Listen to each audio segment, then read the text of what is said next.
Բարև ձեզ։ Մեդիա կենտրոնի առցանց եթերում պետական կառույցների ներկայացուցիչներն ու մասնագետները կքննարկեն Երևանում եւ հանրապետության մյուս քաղաքներում քաղաքացիական բնակչության պաշտպանության, մասնավորապես թաքստոցներին եւ ապաստարաններին վերաբերող առկա հիմնախնդիրները եւ դրանց լուծման ճանապարհները։ Մասնագետների կարծիքով խնդիրը կարգավորելու համար նաեւ օրենսդրական փոփոխությունների անհրաժեշտություն կա, քաղաքացիական պաշտպանության մասին օրենքում այդ մասին նրանք խոսեն, ներկայացնեմ մեր բանախոսներին Ռոզաննա Ադամյան, քաղաքաշինության կոմիտեի շինարարության եւ գիտատեխնիկական նորմավորման վարչության պետ, Սոս Մարգարյան, ԱԻՆ սեյսմիկ պաշտպանության տարածքային ծառայության ՊՈԱԿ-ի տնօրենի ժամանակավոր պաշտոնակատար, Ռազմիկ Մուկրչյան, Շենգավիթ վարչական շրջանի ղեկավար, Նիկոլայ Գրիգորյան, արտակարգ իրավիճակների գեներալ-մայոր, Տավուշի մարզպետի խորհրդական, Ստեփան Եղիազարյան, ճարտարապետ, Վիգեն Շիրվանյան, Պահապան հիմնադրամի հոգաբարձուների խորհրդի անդամ, Ինգա Մանուկյան, Պահապան հիմնադրամի գործադիր տնօրեն, Ալեքսանդր Դանելյան, ճարտարապետ, Արմենե Պետրոսյան, Հայ Ձմեռապա բարեգործական հիմնադրամ, Մարիա Հովումյան, Դիմակայուն համայնքների քաղաքացիական նախաձեռնություն, Աննա Խաչատրյան, ճարտարապետ, Անահիտ Մինասյան, ճարտարապետ, Արամ Գաբրիելյան, ֆիզմատգիտությունների տեխնացու, Աննա Բալյան Խարույկ, հասարակական կազմակերպության, Բարձուն գիտակրթական ռազմավարական ՀԿ-ի անդամ, Էրնեստ Ավանեսով, Բրյուստովի պետական համալսարանի ֆիզիկական կուլտուրայի եւ քաղաքացիական պաշտպանության ամբիոնի վարիչ,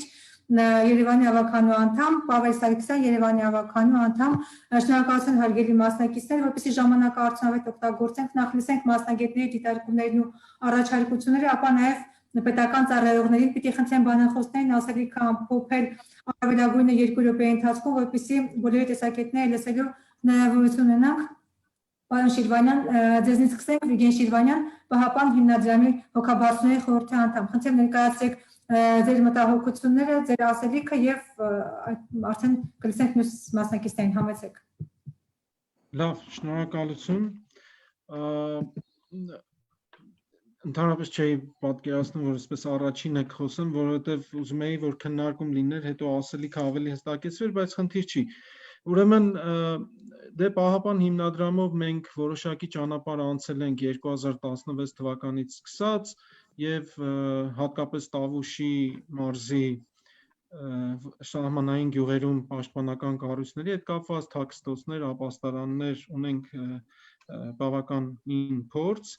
Ես կուզեի, որ այսօրվա քննարկումը կառաջարկեի երկու ուղղությամբ ծավալվեր, մեկը առկա խնդիրների լուծման տարբերակները,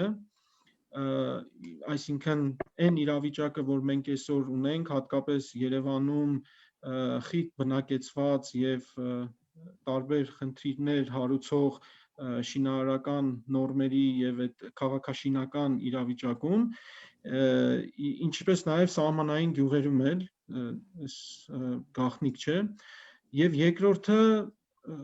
կանխարգելիչ ինչ քայլեր կարող ենք ձեռնարկել, որ ապագայում գոնե այս տեսակ խնդիրների մեջ չհայտնվենք։ Առաջին մասի վերաբերյալ իհարկե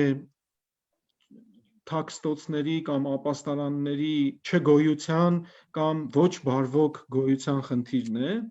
եւ նաեւ իրազեկվածության բացը շատ առումներով եւ նաեւ օրենսդրական խնդիրները։ Ես վերջերս տեսա ավականու նիստի այն քննարկումը, որտեղ Էրնեստ Ավանեսովը, այսօրվա բանախոսներից մեկը, ավականու անդամ, քաղաքապետի եւ քաղաքապետարանի աշխատակիցների հետ այդ խոսակցություններ ունենում եւ ինձ համար խիստ զարմանալի է, որ Երևանի քաղաքապաշտպանության պետ քաղաքապետը ինքը նորից այս խնդիրները թողնում է բնակիչների վրա, այսինքն թիմ կառույց լինի կամ պետական կառույց, իրենց պոզիտիվ պարտավորությունը, դրական պարտավորությունը կարծես չեն գիտակցում եւ չեն ուզում կիրառեն, իրենք պետք է դա կիրառեն, որովհետեւ դա մարդկանց կյանքի եւ անվտանգության հետ է կապված եւ երկրորդը կանխարգելիչի մասով ես կառաջարկեի, որ ներկայությամբ տարվող շինարարական աշխատանքները եւ ապագայում կառուցվելիք հասարակական եւ նաեւ բազմաբնակարային նշանակության շենքերը պարտադիր կերպով ունենան այդ ապաստարանների ապաստարանները եւ դրանք ուղղակի այդպես նշված չլինեն, որ ապաստարաններ եւ նկուղներ, այլ նաեւ իրենց բնութագրիչ բոլոր այդ մասերով օրինակելի ապաստարաններ լինեն եւ ամբողջ բնակչության քանակի իմաստով եւ այլն։ Ես այսպես շատ կարճ սակ ասեմ եւ ավելի նեղ մասնագետները կարող են այս մասով ավելին ասել կամ սրանից դուրս։ Շնորհակալություն։ Շնորհակալություն, հերթով ձայն տանք մյուս մասնակիցներին Ինգա Մանուկյան, Պահապան հիմնադրամի գործադիր տնօրեն, խնդրեմ Տիկին Մանուկյան։ Բարի օր, ողջունում եմ բոլորին եւ շնորհակալություն է սնարության համար։ Ես Վիգենի ասածը երևի թե ամփոփեց մեր մտահոգությունները, ես կուզեի նաեւ այս քաղաքապաշտպանության հետ կապված մարդկանց տեղեկացվածության եւ Երևան քաղաքում այդ բնակչության աշխատանքի հետ կապված ծրագրերի հասկանանք ինչ է արվում այդ ոլորտում, արդյոք կա պատասխանատու մարդ, բացի կառույցներից նաեւ մարդկանց հետ աշխատող որ կառույցներն են, որ մենք կարող ենք ընդգրկել եւ ում հետ պետք է համագործակցենք, որպեսզի Երևանում ոչ միայն շինությունները պատրաստ լինեն մարդկանց ընդունելու, այլև մարդիկ իրենք պատրաստ լինեն արտակարգ իրավիճակներում ճիշտ վարք դրսևորելու։ Այսինքն այդ կրթական եւ ինֆորմացիոն տեղեկատվական մասը նույնպես քննարկենք, որ բովանդակություն ստանա եւ դառնա պետական ծրագիր։ Այսքան է իմ կողմից, շնորհակալություն։ Շնորհակալություն։ Լսենք Ալեքսանդր Դանելյանին, ճարտարապետ։ Համեցեք պարոն Դանելյան։ Բարև ձեզ։ Ես ուղղակի ուզում եմ ասեմ, որ մինչև մեզ գործը հասնելը, մեզ ճարտարապետների, սահագին մեծ ճանապարհ կա անցնելու պետական մակարդակի վրա, այստեղ խոսքը ոչ միայն Երևանի մասին է, ոչ միայն մեծ քաղաքների մասին, այլ ամբողջ պետության մասին։ Ես մի քանի հոգուց տեղից արդեն մի քանի հոգու հետ խոսել եմ եւ օրինակ բերել եմ Շվեյցարիայի ուրեմն քաղաքապաշտպանության օրենսդրությունը եւ այլն, երևի շատերդ գիտեք, որ Շվեյցարիան շատ ֆեդերատիվ պետություն է եւ ամեն իր մարզը իր համար ահագին օրենքներ է որոշում, բայց կոնկրետ այդ ոլորտը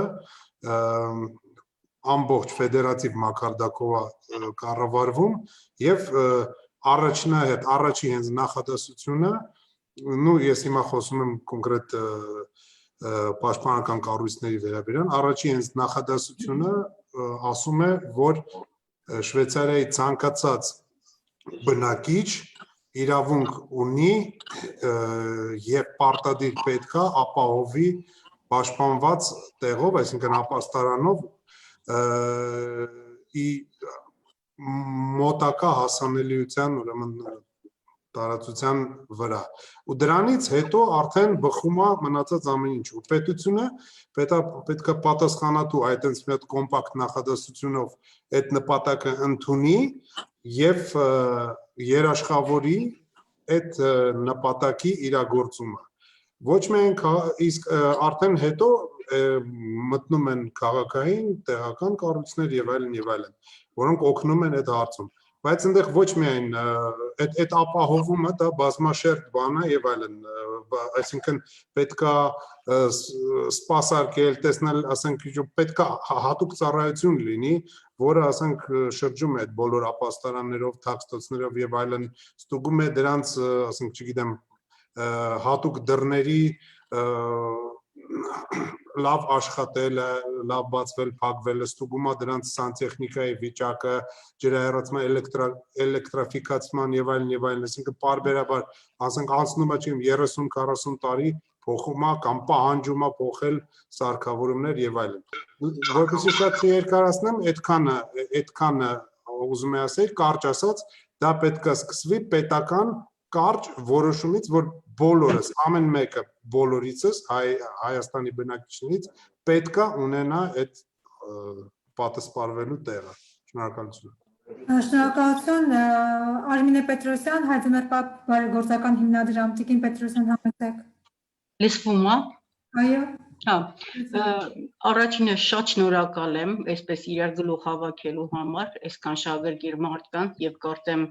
լուրջ աշխատանք ու կենսագրություն ունեցող մարդկանց։ Խնդրի վերաբերյալ իմ ասելիքը կսահմանափակվի այն գործերով, որ մենք արդեն արել ենք։ 2016-ից որպես քաղաքացի եւ որպես լրագրողական բարեգործական հիմնադրամի ներկայացուցիչ մենք փորձել ենք արձագանքել այս լուրջ խնդիրներին եւ քանի որ մեծ ռեսուրսներ չունենք, մեր անելիքը տեսել ենք իրազեկման մեջ։ Մասնավորապես հոլովակ ենք պատրաստել սոցիալական, ես հիմա լինքը կդնեմ, որը ցուցադրվել է հանրայինով եւ ազատությունով եւ առհասարակ տարածվել է, կոչվում է ապաստանում, պատսպարում ներողություն։ Սկզբում անունադրել էինք ապաստարաններ, հետո պատսպարում։ Մենք համագործակցել ենք ԱԻՆ-ի հետ, բախտ ունեցա այդ մեր փնտրտուքների ճանապարհին հանդիպելու Մարիային, միասին սկսեցինք աշխատել ու կարծես օղակ հավաքվեց ու հիմա սա բերեց, գեներացվեց, հասավ այս պահին։ Ես կարծում եմ, որ ստեղ այնպիսի գիգանտ անստած արտակարգ իրավիճակների իմացության Նիկոլայ Գրիգորյանը, որը նաև պատիվարել մեր այս բանի անիմացիայի խորհրդատուն լինելու, որ կոնկրետ մասնագիտական հարցերից ես չեմ խոսի։ Միայն կարող եմ որպես կողքից մարդ, որ առանձնապես լուրջ գիտելիքներ չունի, մտահոգությունս հայտնել օրենքների խրթնության հետ կապված։ Անտանելի մի բան է, որ կարդում եք, ոչինչ չեք հասկանում։ Ես նույնիսկ հատուկ պարբերություն եմ ընտրել, որ հիմա կդնեմ, որ տեսնեք, որ այնպիսի տպավորություն է, որ դրանք արված են, որ ուղղակի կարդացողը չհասկանա։ Եթե կան իրավասուներ, թող սա նկատի ունենան։ Եվ մյուս հարցը նորից որպես մարդ, որը ապրում է կենտրոնում, եւ սկզբունքորեն պիտի իմանա, թե ինչ պիտի անի արտակարգ իրավիճակի դեպքում,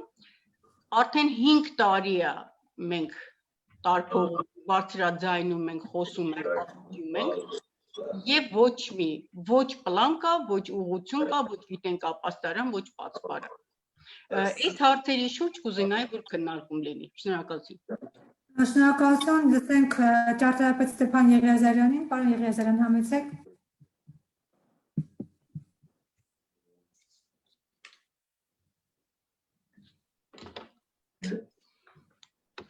Ձեր միկրոֆոնը անջատած։ Տոպաջան, միկրոֆոնը։ Հիմա լսվում է։ Համեցեք, լսվում է, այո։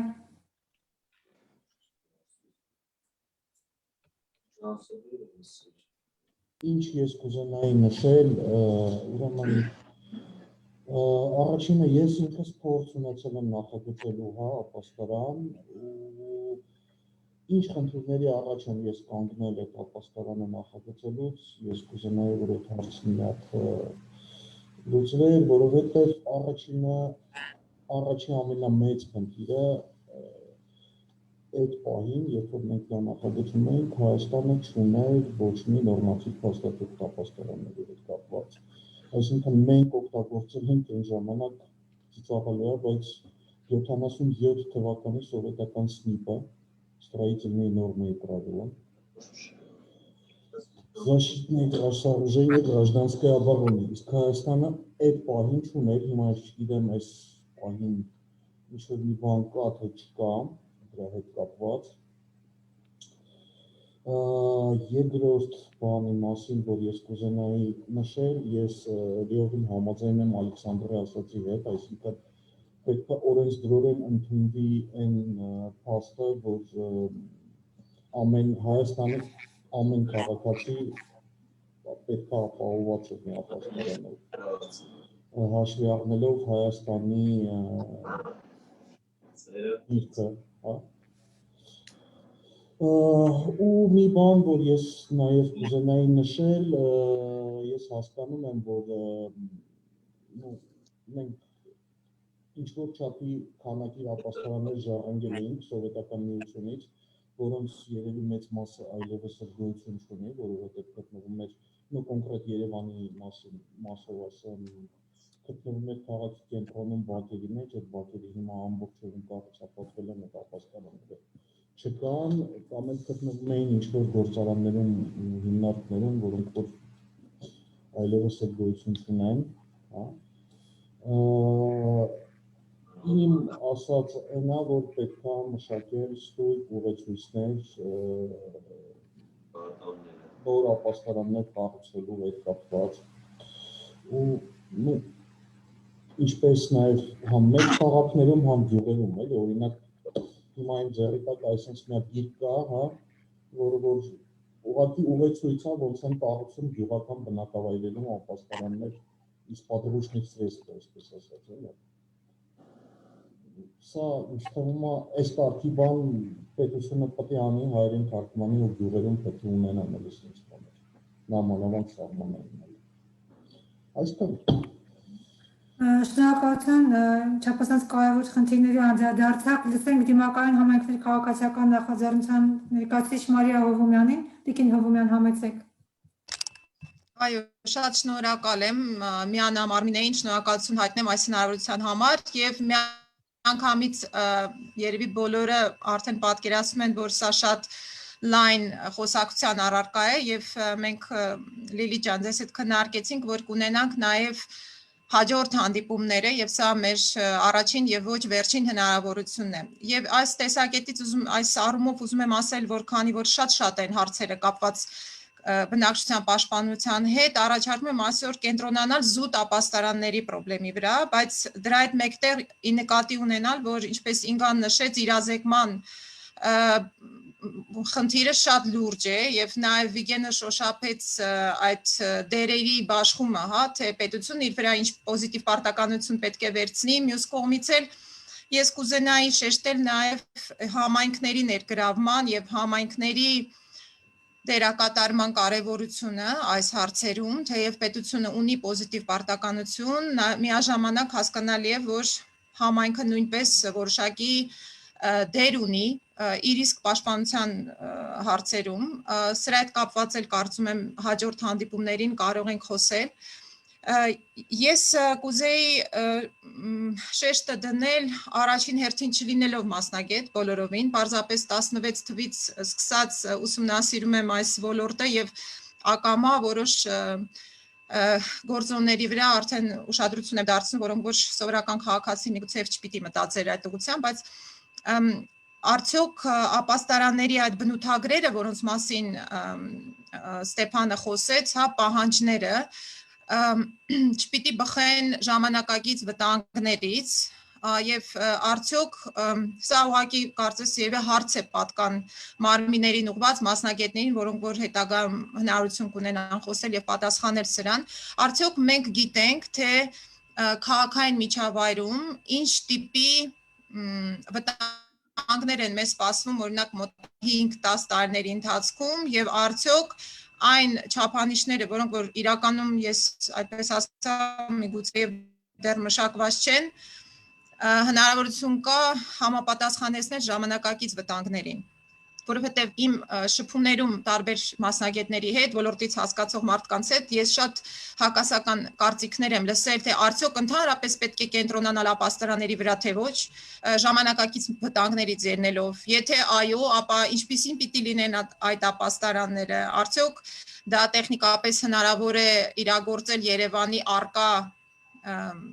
պայմաններում, որոնք որ նկարագրվեցին, հա, որ արդեն վաղուց այն նկուղային տարածքները եւ բուն ապաստարանները, որոնք որ նախատեսված էին խորհրդային ժամանակում, դրանք այլևս ակտուալ չեն եւ այլն, հա, ինձ մտահոգում է ավելի շատ այս հարցը, ես կուզեի միգուցե դրա մասին էլ մենք անդրադառնայինք, արդյոք վտանգները ժամանակակից եւ ապաստարանների բնութագրերը մենք պատկերացնում ենք, թե ինչպես պետք է փոխկապակցվեն եւ շատ կուզեի նաեւ շեշտադրել վերադառնալով համատիրությունների հարցին, կներեք, համայնքների հարցին, շեշտադրել համատիրությունների դերը, որովհետև մենք պատերազմի ընթացքում մեր համայնքը, մեր շենքը 12 հարկանի շենք է, իդեպ Ստեփանի հետ նույն շենքում ենք բնակվում, եւ այդ շենքը ըստ էության մի ահռելի համայնք է, որովհետև մոտավորապես իմ հաշվարկներով մի 400 հոգի, որ պետք է որ այդտեղ բնակվի, հա, շատ կոպիտ հաշվարկով, դա մի ամբողջ գյուղ է եւ պատերազմի ընթացքում մենք ինքնակազմակերպվեցինք եւ հայտնաբերեցինք ապաստարան մեր շենքի թաքստոց, մեր շենքի համար, շենքի բնակիչների համար, որը որ ըստ էության պաշտոնական այդ այնի կողմից կատարված գույքագրման արդյունքում բացակայում էր, այսինքն մեր շենքը ըստ էության չուներ այդ հնարավորությունը նկուղային հարկ չունենալու պատճառով։ Եվ մեր համայնքը ինքնակազմակերպվեց եւ հասավ նրան, որպեսզի այդ թաքստոցի տարածքը հնարավոր լինի օգտագործել գոնե մինիմալ ինչ-որ հնարավորություն ստեղծել մտնելու այդ տարածք եւ այլն։ Հիմա ձեր ուշադրությունը չգրավեմ մանրամասների մասին, դա առանձին պատմություն է, հետո առանձին կպատմեմ, շատ հետաքրքիր է, բայց ես կուզեի, որպեսզի սա հաջորդ կարծես թե ես որպես քաղաքացիական հասարակության ներկայացուցիչ հաջորդ խնդիրն եմ դնում պետության արչեւ մարմինների արչեւ, որպեսզի ապես կազմակերպվեն պետության կողմից համայնքը կազմակերպվի եւ այո ինքն իր ներդրումը ունենա։ Ես ինքս շատ կողմ եմ դրան, որ քաղաքացիները մասնակցեն, բայց պետք է հստակ տարանջատում լինի, ով ինչի համար է պատասխանատու եւ ով ինչ պարտավորություն է վերցնում։ Այստեղ եւ համատերությունների դերը կարծում եմ առաջին պլան է մղվում եւ դա հաջորդ խնդիրն է, քանի որ համատերությունները ես դեռ չեմ լսել շատ տենց հաջողության պատմություններ համատերությունների հետ կապված, ավելի շատ մենք ունենք մտահոգություններ, քան հաջողության պատմություններ։ Եվ այսքանը եւ հույս ունեմ, որ հաջորդ մեր քննարկումների ընթացքում մենք կկարողանանք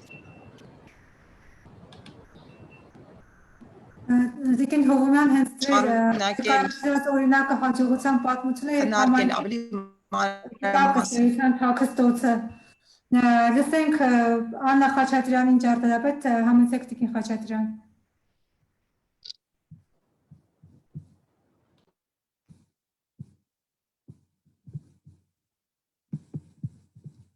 Տիկին Խաչատրյան, լսում եք։ Ներողություն եմ խնդրում Աննա Խաչատրյանի մոտ տեխնիկական խնդիր է, ինքը հիմա չի կարող միանալ, երևի թե ես իրեն փոխարեն դիտակ խոսեմ։ Ես ուրբանիստան ներկայացնում եւ մասնագետ չեմ բնավ ոչ քաղաքապաշտպանության, ոչ ճարտարապետ եմ, սակայն որպես նյութի հեղինակներից հեղինակ, ապաստարաններ եւ թաքստոցների վերաբերյալ ուզում եմ բարձրաձայնել այն խնդիրը, որ այդպես էլ մեզ չստացվեց ստանալ պատասխան, թե ինչ չափորոշիչներով էին պատերազմի ժամանակ նույն Երևանի քաղաքապետարանում եւ թաղապետարանում որոշում, թե որ բնակիչը, որ մուտքը կամ որ շենքը որտեղ պետք է ապաստանի, վառ օրինակ Մաշտոցի 2 շենքը, որտեղ ես եմ բնակվում, Բաքում կա մանկապարտեզ, որ ունի նկուղ եւ բայց մեզ որպես ապաստան հատկացրել էին Մաշտոցի գետնանցումը նախկին Չինարի հանրախանութի, որտեղ ոչ մի պատնեշ չկա, այսինքն ռմբակոծության դեպքում այնտեղ հավաքված շենքի բնակիչները ուղղակի բաց էին բեկորային վնասված ստանալու համար։ Կամ նույն պատկերը կարող են օրինակ բերել Ալբաջան 50 շենքի դեպքում, եւ Բաքում կա մանկապարտեզ, որը 80-ականների վերջին հայտնի է որպես այնտեղ պահում էին քաղաքապաշտպանության տարբեր իրեր էին պահում եւ երեխաներ կարողանում էին մտնել այնտեղ խանել, այսինքն տարածքը կա հսկայական մանկապարտեզի որպես ապաստարան օգտագործելու, սակայն բնակիչները երբեմն չէին հասկանում որտեղ է իրենց ապաստարանը եւ նույնպես ինչպես Մարիան նշեց, իրենք էին փորձում լուծել շենքի նկուղներում տարբեր ձեռնարկությունների կամ օֆիսների տերերի հետ, որ կարող են ձեր մոտ գալ, եթե ինչ-որ բան պատահի, եթե լավն է լինում, ասում էր այո, եթե չէ, ասում էր կներեք, տեղ չունեմ։ Այսքանը։ Շնորհակալություն, կոնկրետ հասցեներով ներկայացրեցիք խնդիրը, լսենք ֆիզմատ գիտությունների թեկնածու Արամ Գաբրիելյանին, պարոն Գաբրիելյան, համեցեք։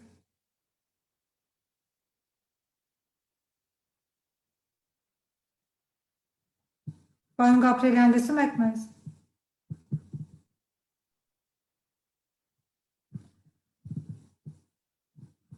Կարծես թե չկա, պարոն Գաբրիելյան, ես չեմ տեսնում։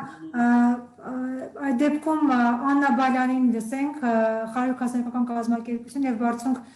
գիտակրթական ռազմավարական ՀԿ-ի անդամ Բալյան։ Բարև ձեզ, շնորհակալ եմ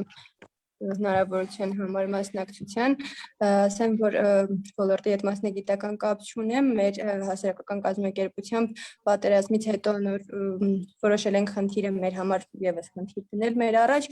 ու այս պահին զբաղված ենք դեռ հետազոտումներով դրսի փորձը պաստարանների ու տեղում տիրող իրավիճակը համեմատելով, հասկանալով ինչի կարիք կա, եթե կան աշխատանքներ միանալ իրենց մեր հասարակական կազմակերպությամբ, եթե ոչ ինքներս նախաձեռնել։ Այսքանը ավելի բան չունեմ ասելու։ Շնորհակալություն Բրյուսելի համալսարանի ֆիզիկական, կուլտուրա եւ քաղաքացիական պաշտպանության ամբիոնի վարիչ Երևանի ավականու անդամ Էրնեստ Ավանեսովին լսենք, պարոն Ավանեսով, համեցեք։ Ողջույն բոլորին, Ժողովուրդ ջան, շատ հարի է ինձ նույնպես ներկա գտնվել այս քննարկմանը, հատկապես նման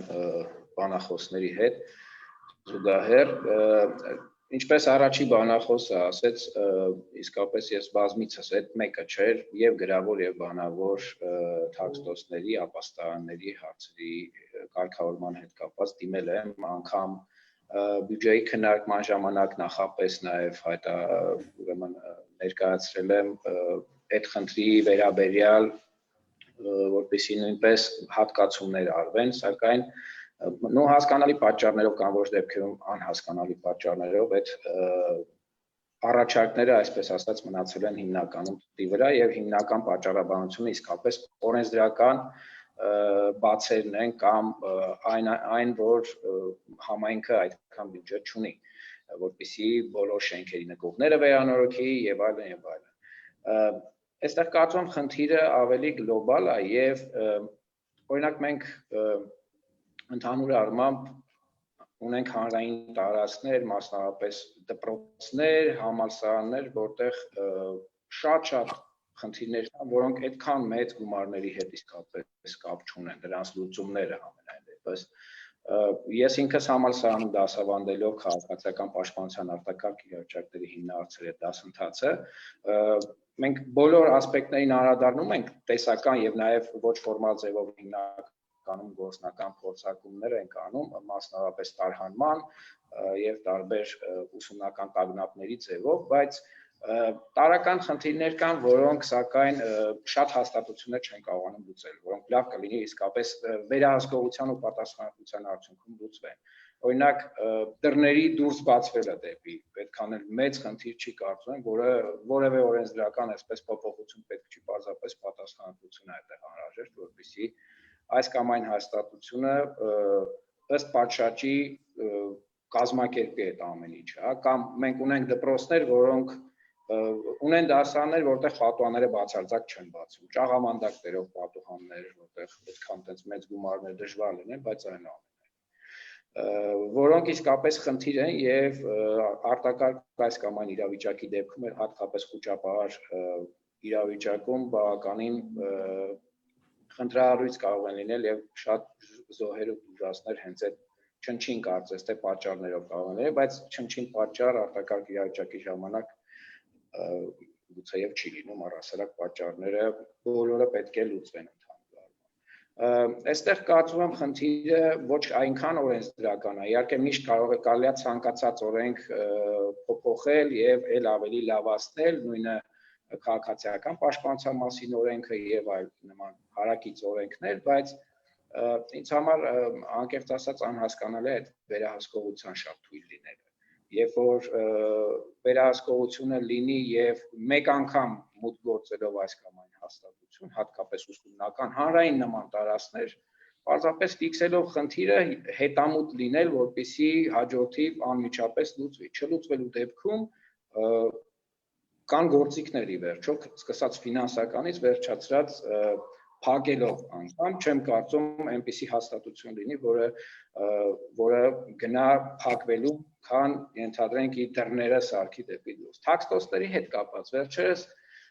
մեր համալսարանն էր գրություն եկել, բայց գիտեք, գրությունները շատ հաճախ գալիս են նախարարություններից, պարզապես կարդում ես ու հասկանում ես զուտ գրություն է եկել ու ոչ մեխանիզմները կան, ոչ չափանիշները կան։ Գրություն օրինակ,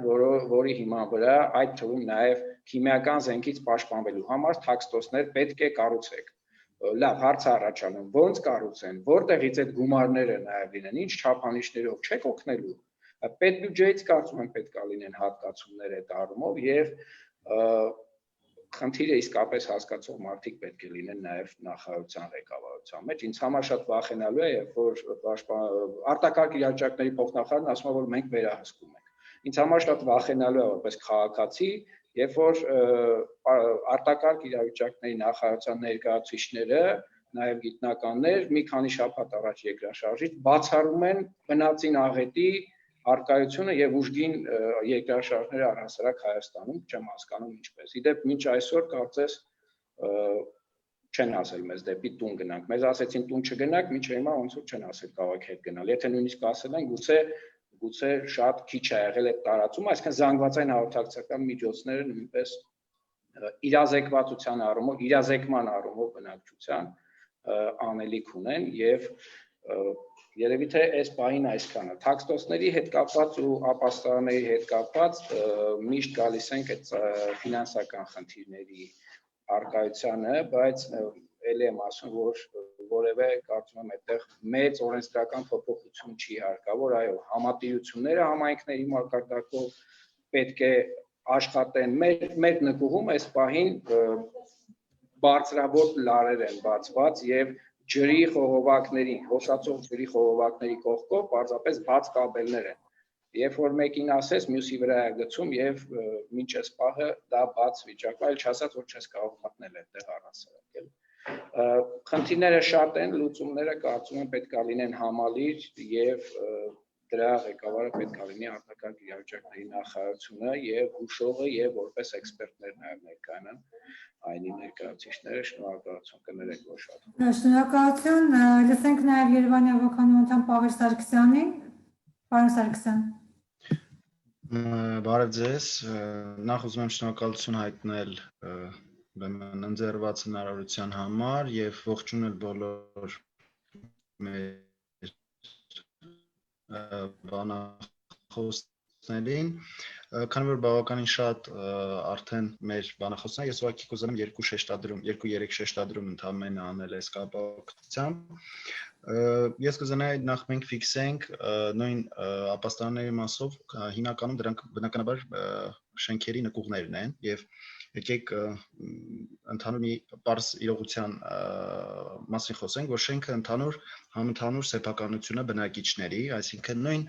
նկուղը, նույն աստիճանավանդակները, վերելակը, տանիքը ամբողջությամբ համընդհանուր սեփականության իրավունքով պատկանում է բնակիչներին եւ քաղաքապետարանը կամ տեղական ինքնակառավարման մարմինը որևիցե գործառույթ այս առումով որպես սեփականության իրավունքի տիրապետող բնակիչների կողմից չի կարող իրականացնել, այսինքն մենք շատ դեպքերում բախվում ենք այն իրականության հետ, երբ որ բնակիչների կողմից ինչ-ինչ պատճառներով որոշ տարածքներ նույն նկուղներում ուրեմն տնօրինվում են, երբեմն դրանք զավթված են, անգամ բնակիչները բավականին վեճեր են միմյանց հետ ունենում եւ այս առումով ես շատ եմ կարևորում նաեւ համատիրությունների գործունեությունը, որը որ անկեղծ ասած այս տարիների ընթացքում շատ մեղմ, եթե ասեմ, գրեթե ոչինչ այս ուղղությամբ չի արել եւ սա կարծում եմ նաեւ բաց թողումն է մեր արտակարգ իրավիճակների նախարարության, քանի որ պետք է մենք ֆիքսենք նաև երկրորդ կարևոր դրվագը, որ ընդհանուր քաղաքականությունը մշակողը դա նախարարությունն է, իսկ տեղական ինքնակառավարման մարմինները իրանք ուղղակի այդ քաղաքականությունը իրականացնողներն են մասամբ իրանց իրավասությունների շրջանակներում։ Ուղղակի կուզենամ տեղեկացնել, որ վերջի դեպքերով պայմանավորված նաև մեզ մոտ Երևանի քաղաքապետարանի աշխատակազմում արդեն նախաձեռնությունով ենք հանդես եկել եւ մեր զորահավաքային բաժինը ընդլայնելու ենք եւ քաղաքապաշտպանության նաև մասով էլ մեզ մոտ կլինի արդեն բաժին, նա կվերածվի վարչության կարծում եմ ճիշտ կլինի այս պահին, եթե դեմ չեմ մեր բանախոսները, պարոն Նիկոլայ Գրիգորյանին խոսքը տանք, եթե բաց են թող այս ընթացքում ու խոսենք ավելի շատ հենց քաղաքականությունը մշակող եւ իրականացնող կառույցի այնի գործառույթների մասին, որից հետո կարող ենք փորձել թիմերի մասով այդ ավելի պրոյեկտել եւ մեր գործընկերակազմը հասկանալ։ Նախապես շնորհակալություն։ Շնորհակալություն, իհարկե պարոն Գրիգորյանին հիմա ձայնը կտանք, ես ուզում եմ դիմել Տիկին Ադամյանին, պարոն Մարգարյանին, Ռազմիկ Մկրտչյանին եւ նաեւ պարոն Գրիգորյանին, փաստորեն մենք լսեցինք բանախոսային եւ մի շարք խնդիրներ նրանք բարձրացրեցին, ես առանձնացնեմ դրանք եւ խնդրեմ, որ յուրաքանչյուրը նաեւ անդրադառնաք բոլոր խնդիրներին, փաստորեն չկա նորմատիվ փաստաթուղթ ապաստարանների թաքստոցների կառուցման համար օրենսդրորեն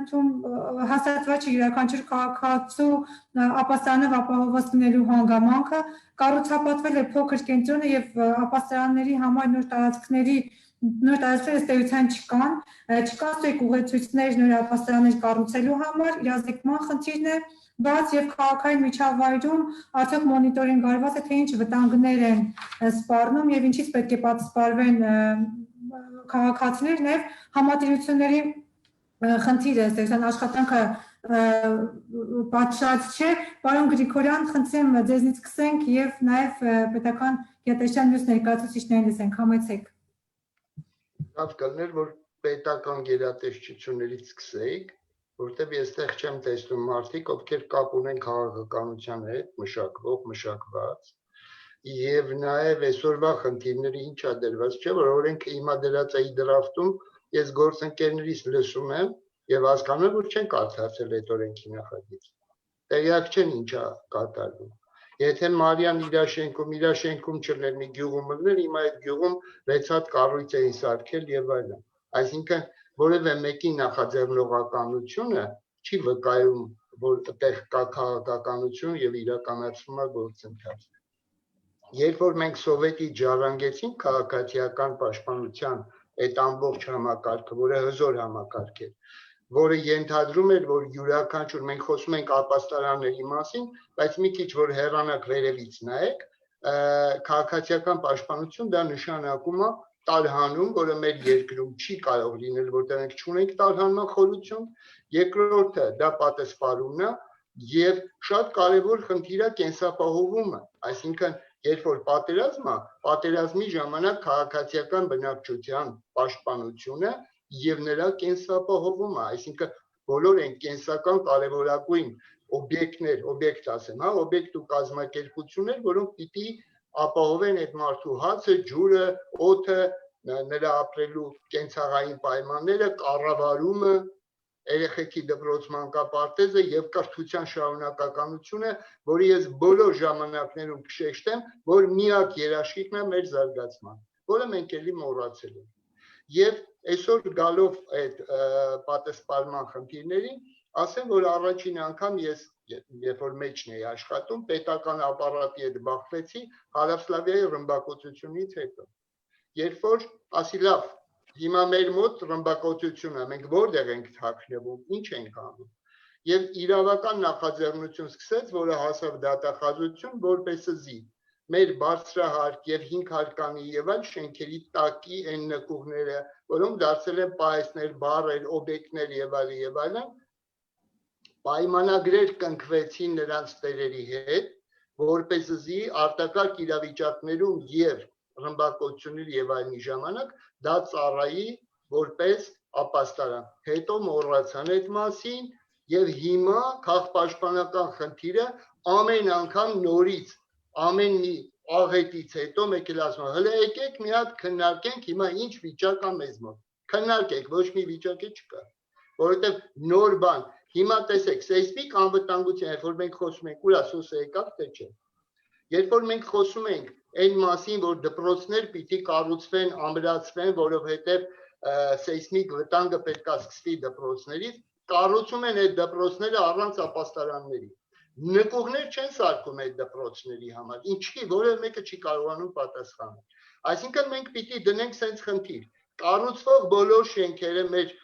քաղաքաշինությունն է, մեր օրենքի մեջ էլ դա պիտի ամրագրվի, կառուցվող բոլոր շենք շինություններ եւ այլ, դրանք պիտի նախատեսեն ապաստարաններ։ Ապաստարանները պարտադիր չի, որ անունը գրվի ապաստարան, ոչ մեկ այնտեղ չմտնի։ Դա դպրոցում կարող է լինել ֆիզկուլ զալ, դա որևէ տեղ կարող է լինել ավտոկանգառի տեղ եւ այլ, որը կարող է ապաստանի մարդկանց անհրաժեշտ պայմանները ստեղծելով։ Սա մեկ։ Եղած բոլոր ձևերի մեջով ըստ յուրաքանչյուր համայնքի, ըստ յուրաքանչյուր տեղանքի։ Ինչ նոր տեղեր է հնարավոր, որ կառուցվեն կամ թաքստոցներ, կամ ապաստարաններ։ Մենք այստեղ այդ բաներն էլ, չէ, քիմիականը դա բոլորովին ուրիշ կինո է, որը սովետի ժամանակ մեր բոլոր գործարանների, խոժոր հիմնարկների, կառավարման մարմինների տակ կային այդ թաքստոցները ապահովված բոլոր այսպես ժամանակակից զինատեսակներից պաշտպանվելու համար մարդկանց թաքնվելու, նույնիսկ շարժման տեղ կար։ Երբ որ Շվեյցարիայի օրինակն է բերում, լացս գալիս է Ֆինլանդիայի եւ Իսրայելի օրինակները, երբ որ կպցնում ես կողքը, որ ամբողջը անցումներով մեր հին Հայաստանը Գորիս գնացեք, մեր պաշտպանական բաներ, այն բնազդային բաները, որ մենք ունեցել ենք, պաշտպանական ջրի պաշարներ, հացի պաշարներ, ամիսներով մարդիկ կարողացել են տակով տեղափոխվել, քաղաքակիրթ ժամանակում մենք միշեն ենք, մենք մենակ թնդանոթի միս ենք, եւ այս ամբողջ քաղաքացիական բնակչության նկատմամբ նենց բեզալաբերնի այն վերաբերմունքը, որ ոչ մի գնահատական չես կարողանում տալ, որտեղ իրանց երեխեք որևէ մեկը չի կարա ուրիշի վրա գցի, բոլորը մերն են։ Եվ այս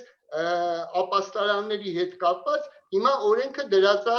ի դրախտում։ Խնդրում եմ դուք էլ նայեք։ Այնտեղ իրավասություններ է դրվում։ Համայնքը ինչ պիտի անի, մարզը ինչ պիտի անի, կազմակերպությունը ինչ պիտի անի, յուրաքանչյուր ընտանիքի ղեկավարը ուրեմն քաղաքապաշտպանության պետ է, կազմակերպության ղեկավարը քաղաքապաշտպանության պետ է։ Եվ նրանք ես ձեզ Տավուշի օրինակը բերեմ, հա, մեր պահապանները ինձ թույլ չեն տա որ շատ ընդարձակվեն, ուրեմն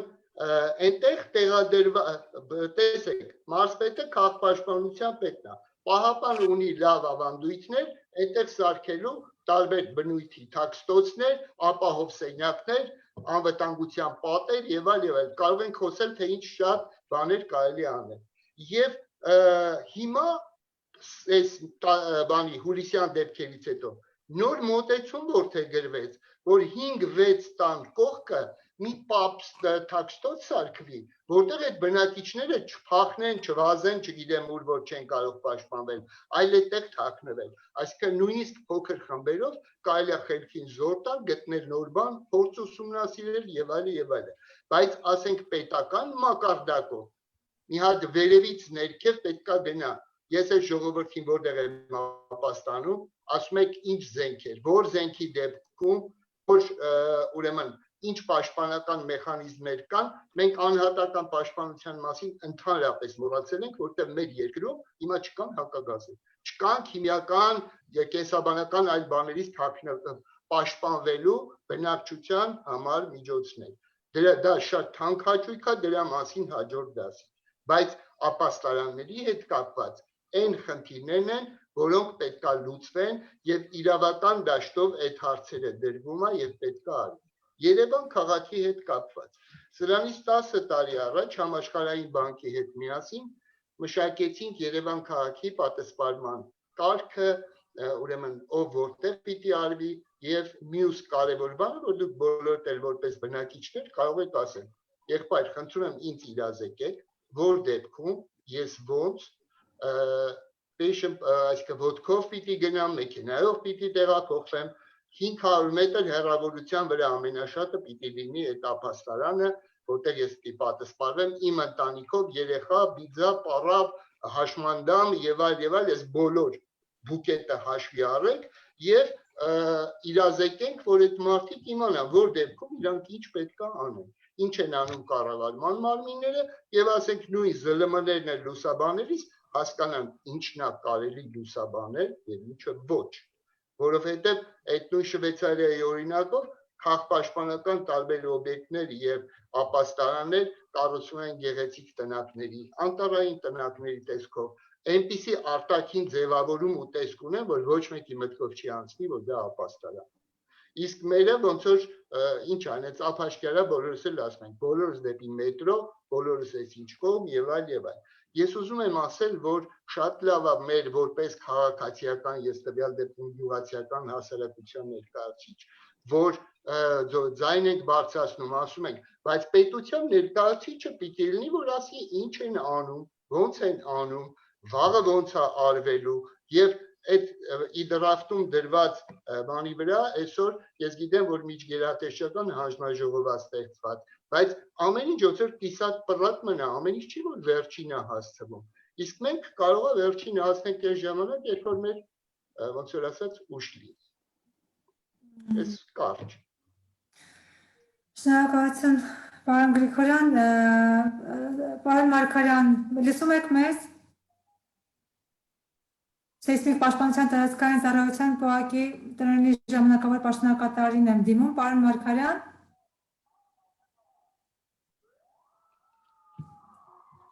Կարծես թե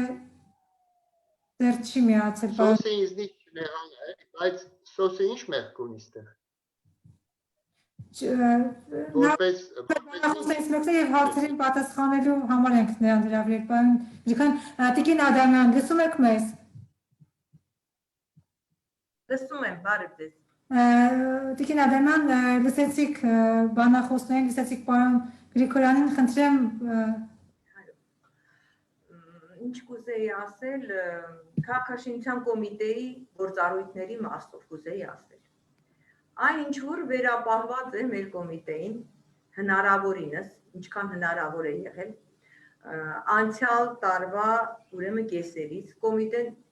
նախաձեռնել է այդ նախագծերի, այսպես ասած, նորմատիվ պահանջների ուրեմն մշակման գործընթաց։ Կատարվել են որոշակի ուսումնասիրություններ, եղած փաստաթղթերի,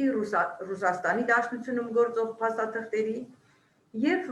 ճիշտ ասած որոշում ընդունեցինք, որպեսզի մրցութային կարգով պատվիրենք այդ նորմերը։ Ճիշտ է, դրանց մեծ մասը իհարկե տեղայնացման միջոցով պիտի արվի, այնպես չի որ լրիվ նոր փաստաթուղթ է մշակում, ամեն դեպքում այն կգործի Հայաստանի Հանրապետությունում։ Նախագծման նորմերը քաղաքացիական ծառայության այդ պաշտպանական կառույցների նախագծման նորմերը այսօր պատվիրված են, ընթացքում են գտնվում եւ ինչքանով որ ես տեղեկացված եմ արդեն իսկ մոտենում են ավարտին, անցյալ տարվա նոյեմբեր ամսին ենք կնքել մրցութային այդ փաթեթի հետ կապված պայմանագիրը եւ դրան զուգահեռ կոմիտեն նախաձեռնել է նաեւ օրենսդրական եւ ենթաօրենսդրական իրավական ակտերում որոշակի պահանջների նախատեսման ուրեմն գործընթաց, որից կարող եմ նշել, ունենք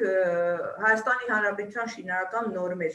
հասարակական շենքեր եւ շինություններ, որում կատարվել են լրացուցիչ ուրեմն այսինքն ընդգրկվել են լրացուցիչ պահանջներ քաղաքացիական պաշտպանության պաշտպանական կառույցների մասով, որ փաստաթղթում ենք արել նաև լրացում, արել ենք նախագծման կազմը եւ բովանդակությունը սահմանող ուրեմն քաղաքաշինության նախարարի հրամանում լրացում ենք կատարել, այսօր նախագծման առաջադրանքներով պարտադիր պահանջ է սահմանվել բոլոր նշանակության շենքերի եւ շինությունների համար, ուրեմն ապաստարանների եւ թաքստոցների, այդ թվում ավտոկայանատեղիների ուրեմն պարտադիր պահանջը։ Ճարտարապետահատակագծային առաջադրանքի մասով մեր 596 կառավարության որոշման մեջ փոփոխություն կատարելու վերաբերյալ ամբողջական փաթեթը արդեն իսկ արդար դատի կողմից փորձաքննություն անցած, հիմա ներկայումս գտնվում է ուրեմն կառավարությունում քննարկման փուլում է եւ կարծում եմ, որ առաջիկայում շատ մոտ ժամանակներում մեր նորմերը գործողության մեջ կդրվեն, որոնք կդառնան ավելի մատչելի կիրառելի են մեր նախագծողների համար, այսպես ասեմ, որքանով որ ես եմ տեղեկացված, այնպես չէ, որ ընդհանրապես մեր շենք շինություններում ուրեմն այդ պահանջները չեն իրականացվել, հատկապես վերջին տարիներին, նորակառույցներին։ Ինչու եմ ասում, որտեղ նորակառույցները իրենցով համալրված են ավտոկայանատեղիներով, որը մի քիչ հուսադրող է մեզ համար։ Պարզապես պահանջները պիտի դրվեն ոչ միայն ավտոկայանատեղի լինելու, նա պիտի հարմարեցված լինի կամ հարմարեցվող լինի արագ շատ, որպես ապաստարան օգտագործելու համար, ըստ պահանջի, ըստ անհրաժեշտության, այսպես ասեմ։ Հա, ամենակարևոր խնդիրը որպես ասենք կոմիտեի աշխատակից, օրինակ ես տեսնում եմ մեր բազմաբնակարան այն շենքերում, որոնք կառուցվել են խորհրդային տարիներին։ Ինչու չնայած որ ասեմ դες, այդ տարիներին կառուցված բազմաբնակարան շենքերը մեծ մասամբ հագեցած են նկուղային հատվածով, բայց քանի որ նկուղային հատվածները իրացվել են մի մասի անօրինական ձևով, մի մասը օրինական ձևով եւ այլն, այդ խնդիրները բազմաբովանդակ են, բազմաբնույթ են, կարծում եմ դրանք պետք է աշխատենք մեր համայնքների հետ եւ մեր տեղական ինքնակառավարման մարմինները մեծ ծավալուն աշխատանք ունեն մեր բնակիչների հետ։ Դա նաեւ բնակիչների գիտակցությունը պիտի լինի եւ պետական մարմինների քաղաքական կամք պետք է դրսևորվի։ Այո, տեղեր կա, որ պետք է բնակիչը, ոնց ասեմ, օրենքի պահանջով կատարի համապատասխան միջոցառումներ, թեկուզ նկուղը մասնավոր է, բայց այնպիսին պիտի դառնա այդ նկուղը, թող օգտագործի, ինչքան հնարավոր է։ Նկուղը, որը օգտագործելի չէ, ասեմ դες, նա շատ շուտ շարքից դուրս է գալիս եւ որպես ապաստարան էլ օգտագործվել չի կարող։ Շահագործեն թող, նույնտամ ինչ կարող է լինել, ռեստորան կարող է, առևտրի կենտրոն, վարսավիրանոց, չգիտեմ ինչ, բայց այդ նկուղները այսօր հետազնման կարիք ունեն։ Ես կարծում եմ, որպես ոլորտի մասնագետներից մեկը, առաջին հերթին պիտի հետազնություն կատարվի մեր բոլոր նկուղային հատվածները։ Ու հատկապես բազմաբնակարան շենքերի մասին է խոսքը, որոնք իրականացվել են խորհրդային տարիներին, կառուցվել են։ Նորակառույցների մասով այդքան շատ մեծ խնդիր չունենք։ Հիմա կուզեի անդրադառնալ ճիշտ ասած հանրակրթական դպրոցներին։ Հանրակրթական դպրոցների մասով էլ, քանի որ այսօր արդեն իսկ վատ է իհարկե, որ այսօր է, դա քիչ ավելի առաջ պիտի լիներ այդ պահանջը, որպեսզի դպրոցները ապաստարաններով կառուցվեին, բայց 2020 թվականին կոմիտեի պատվիրատվությամբ իրականացվող հանրակրթական դպրոցները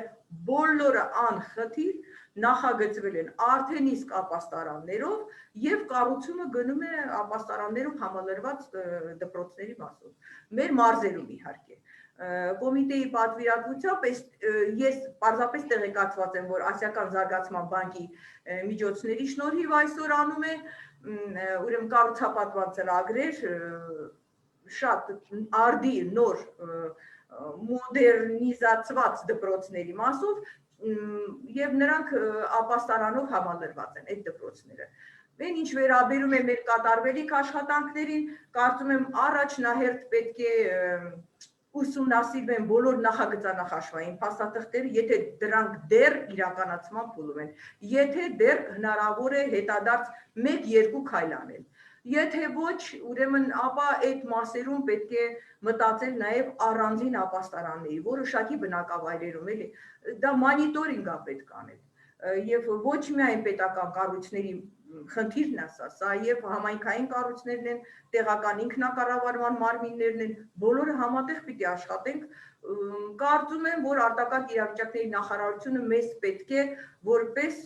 ուղղորդող մարմին լինի այս հարցում։ Քաղաքաշինության կոմիտեն պատրաստական է միշտ համագործակցելու։ Սա է խնդիրը։ Լիլիթ, ոնց որ Սոս Մարգարյանի տեղը մենք Սնգրյանին ենք տեսնում։ Դուք եք տեսնում, ես դեռևս չեմ տեսնում։ Դե ասած են կահանի։ Պարոն Սնգրյան, դուք այստեղ եք։ Լիլիթ ջան, մի հատ ուղղակի լրացում անեմ, էլի, այստեղ Համեցեք, պարոն Եղիազարյան։ ամենամեծ խնդիրը նրանումն է, ախր, այստեղ բոլորը խոսում են նկուղներից, բայց նկուղը դա դիմակը թանի էլի։ Ինչ դիմակ։ Ձեզ հետ չի։ Նկուղը դա ապաստարան չի։ Հասկանում եք, նկուղը նույնիսկ ավելի վտանգավոր է որոշ դեպքում, քան թե եթե դու դուրս գտնվես։ Նկուղը դա ապաստարան չի։ Ու եկեք դեպի նկուղ մի տարեք այդ հարցը խոսակցությունը, որովհետև նկուղը որ դառնա ապաստարան, այնտեղ պետք է իրականացնել որոշակի գործառույթներ։ Շնորհակալություն, մինչև պարոն Սնգրյանին լսել ենք նաև Երևանի քաղաքի զորահավաքի և քաղաքապաշտպանության բաժնի պետ Արկադի Թեմուրյանին, պարոն Թեմուրյան, համեցեք։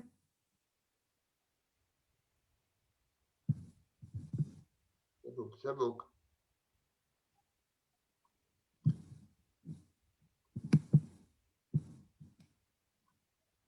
Ձայնդ միացրու։ Բարը ձեզ։ Ձայնը միացրու։ Կներեք Հիմա իմ մոտ լսում ա լսելի չէր, ես ձայնս։ Լսում ա։ Պարոն Մկրտչյան, Լսում ա ձայնս։ Այո։ Հա, բարը ձեզ հարգելի գործընկերներ, ես միշտ գերատեսչական հանձնաժողովի մեջ եմ նաև այնի հետ տարբեր գերատեսչություններից ապաստարանների հետ կապված, ասեմ ձեզ, ապաստարանները հաշվառված են ՊԵԿ-ում, բայց ճիշտն ասած մեր այն նախարարությունն էլ ունի հաստատքային թե որտեղ ինչ ապաստարաններ ա գտնված, շատ չմանրամասնեմ, հա, մենք ուսումնասիրում ենք ապաստարանները ամբողջ Հայաստանի տարածքում, վերջերս ենք վերադարձել մարզերը նաև Երևան քաղաքում, ասեմ ապաստարանների վիճակը կան տեղեր լավ են, գիտեք, դա խորհրդային տարիներից է մնացել մեզ, վիճակը շատ վատ է, այնտեղ կան հակագազեր, առաջի բուժօգնության պարագաներ, հա, ամեն ինչ կա, բայց շատ ժամկետն անց են, նաև ասեմ ձեզ օդափոխման համակարգը անգամ կա տեղեր աշխատում է, բայց ֆիլտրները ժամկետն անց են, պետք է փոխարինվի։ Իսկ ինչ վերաբերում է, ասեմ ձեզ, այդ որ ասում եք քաղաքապետարանում, հա, Երևանի քաղաքապետը քաղաքապաշտպանության պետն է, շտաբի պետը Երևան քաղաքային վարչության պետն է, միջոցառումներ իրականացրել են Երևանի քաղաքապետարանում, իմ գլխավորությամբ նաև մեր կոմունալներն են աշխատել, բայց կներեք, դա ոնց որ ասած մեր գործառույթը իր ասեկելն է, հա, ծանոթացնել, բոլոր երևի շքամուտքերում դուք տեսել եք, որ կան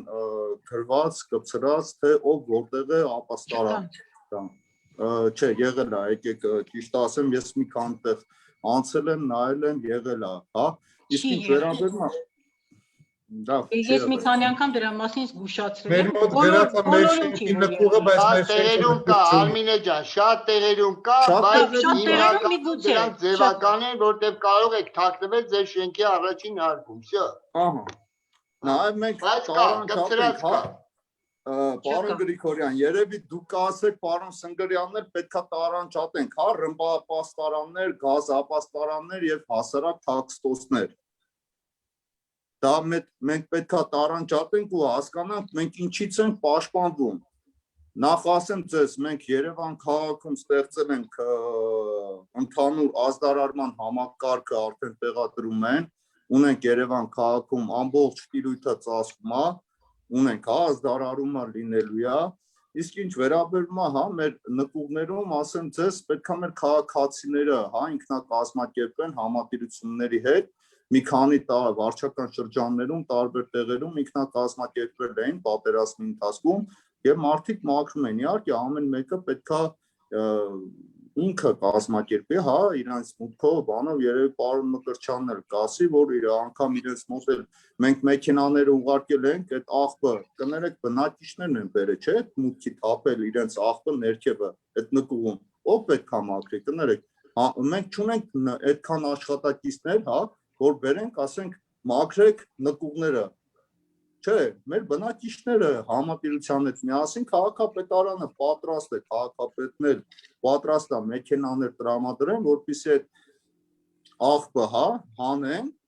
ու տանեն։ Իսկ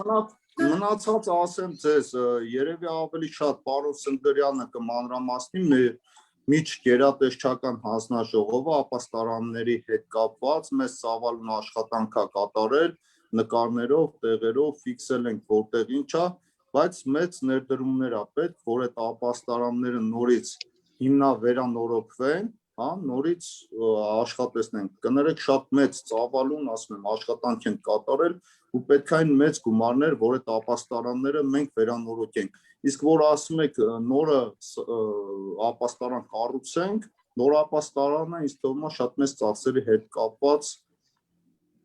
եսիմ տենց բաներ է, մենք մի հատ նոր ապաստարան կառուցելով կարանք շատ մի 5-6 հատ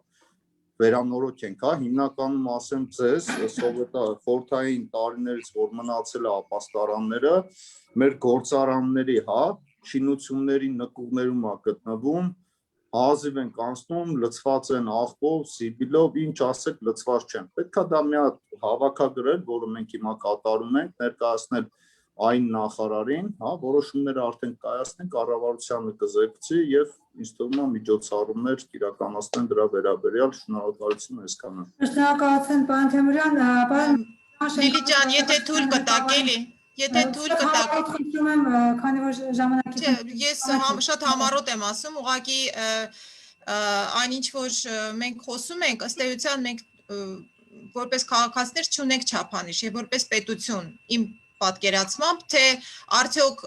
պետք է կառուցել նոր ապաստարան եւ ինչքան պետք է կառուցել, կարծում եմ դա կախված է նրանից, թե բնակչության որ տոկոսն ենք մենք պատրաստվում պաշտպանել։ Օրինակ, չգիտեմ, մասնագետները թույլ չեն տա, որ ես սխալվեմ, բայց օրինակ Շվեյցարիայի ռազմավարության մեջ գոյություն ունի այդպիսի ցուցանիշ, թե բնակչության որ տոկոսը դիմակայուն կլինի X վտանգից, ենթադրենք 100%-ից 85%-ը։ Եվ դրանից ելնելով է որ որոշվում է, արդյոք պետք է ապաստարան կառուցել, թե ոչ, արդյոք բավարար է եղածը, թե ոչ, արդյոք համապատասխան է եղածը, թե ոչ, արդյոք նկուղը կարող է ծառայել որպես ապաստարան, թե ոչ, կախված նրանից ինչ վտանգներ։ Բայց ես կարող եմ մի բան ասել, որ այս պատերազմի ընթացքում մենք հայտնաբերեցինք մի հանգամանք, որը այդքան հաճելի չի, միգուցե անգամ չարժի բարձրաձայնել, բայց Երևան քաղաքի ոչ բոլոր բնակիչները, անգամ եթե բոլոր նկուղները մաքրված լինեն, մաքրազերծված լինեն եւ ախտահանված լինեն, նրանք կարող են պաշտպանվել։ Այսինքն այդ պոտենցիալը, հայերեն բառն եմ փնտրում ճիշտ, ծավալը, հա, ապաստարանների ինչքանով է համապատասխանում բնակչության թվին։ Կարծում եմ, որ սա ստրատեգիական հարց է, այսինքն սա պետք է պետության մակարդակով այս հարցը դրվի որպես թիրախ, եւ այդ թիրախից ելնելով է, որ մենք կարող ենք որոշել բավարար է քանակը թե ոչ, կամ արդյոք պետք է կառուցել նորը թե ոչ, իսկ եթե ինչ կառուցել, ապա ինչպիսին կառուցել, որովհետեւ շատ ճիշտ եք ասում, իսկ մենք ինչից ենք պաշտպանվում։ Դրա համար ես ամենասկզբում այդ հարցադրումը արեցի։ Հիմա մենք 5-ից 10 կոնե տարիների ընթացքում պատկերացնում ենք ինչ վտանգների առաջ են կանգնած եւ հետեւաբար արդյոք այն ինչ որ մենք ունենք բավարար է, եթե ոչ, ապա ինչ պիտի արվի։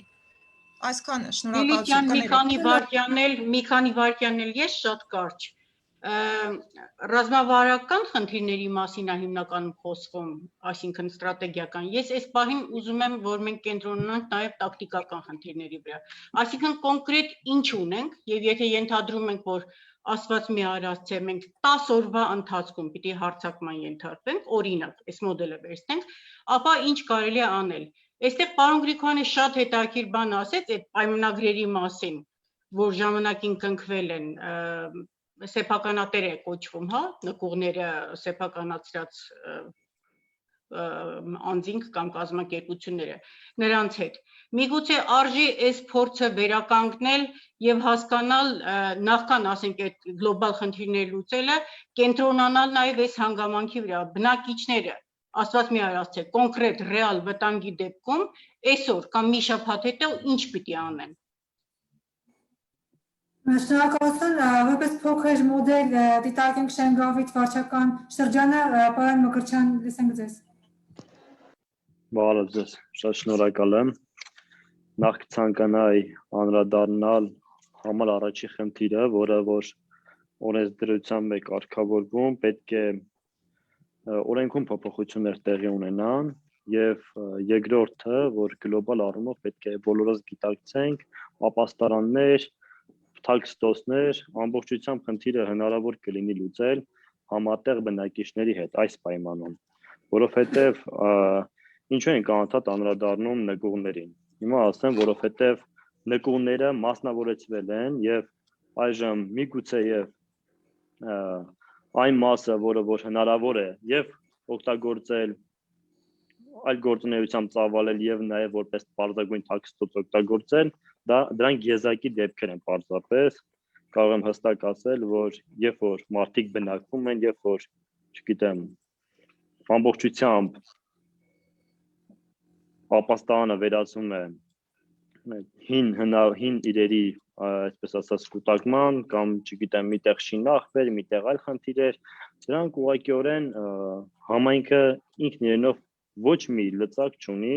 այդ ամենը մաքրելու համար։ Համար առաջինը, բազմաբնակարան շենքերի մասին օրենքով հստակ նշում է, որ այդ տարածքները իրենց բաժնային սեփականությունն են։ Եվ եթե անգամ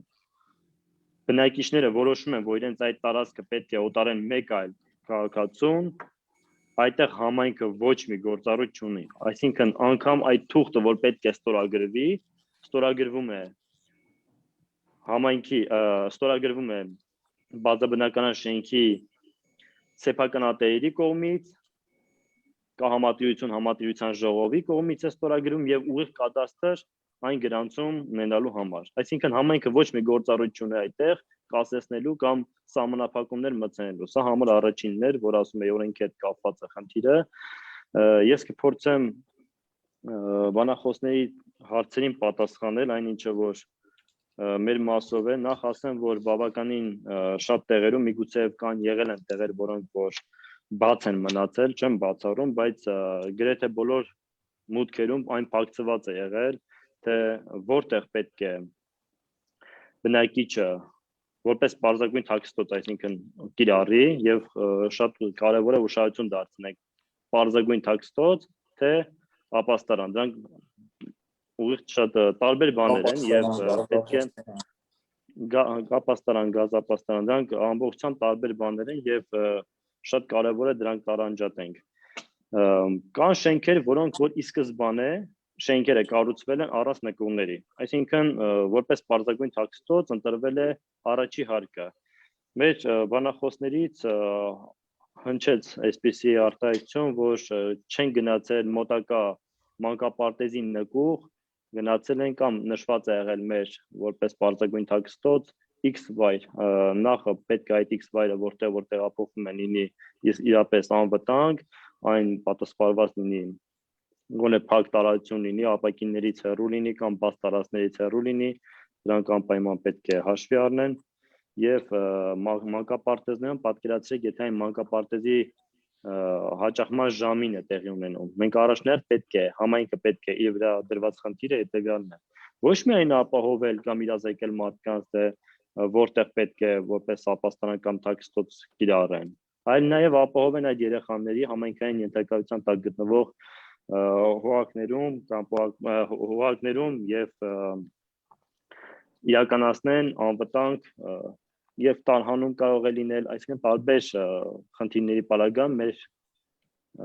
տիրապետության տակ գտնվող գործառույթներն իրականացնենք։ Շեշտեմ նաև սոցիալական հոլովակների հետ կապված իհարկե բոլոր միջոցները պետք է կիրառեն ըստիս, որպեսզի հնարավորինս լայն տարածում ունենա այս ամենը իրականացնելու, ճիշտ կերպով իրականացնելու, ինչը վերաբերում է քաղաքապետի գործառույթներին, իհարկե որպես պատասխանատու քաղաքապետն է հանդես գալի եւ վարչական շրջանների ղեկավարները, բայց շատ կարեւոր է նշեմ, որ հստակ թվերը ամբողջությամբ չեմ կարող ասել, կարող եմ ասել, որ 100-ից ավել նոր շրջակներ է տեղադրվել եւ այսպես ասած ձայնային ծածկույթը ամբողջությամբ այս պահին ապահոված է